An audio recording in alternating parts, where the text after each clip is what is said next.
Hello everyone, welcome to Sanmarga classes. Next question from meaning and importance of business studies. What is internal trade? Antarika Vyapara andre ಏನು? Internal trade. Okay. So trade is classified into domestic or internal trade and international trade. Okay.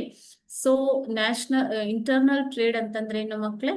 Within the nation. Internal trade refers to business conducted within a country. Okay, ಒಂದು ದೇಶದ ಒಳಗೆ ಮಾಡುವಂತಹ ವ್ಯಾಪಾರವನ್ನ ಆಂತರಿಕ ವ್ಯಾಪಾರ ಅಥವಾ internal trade ಅಂತ ಕರೀತಾರೆ.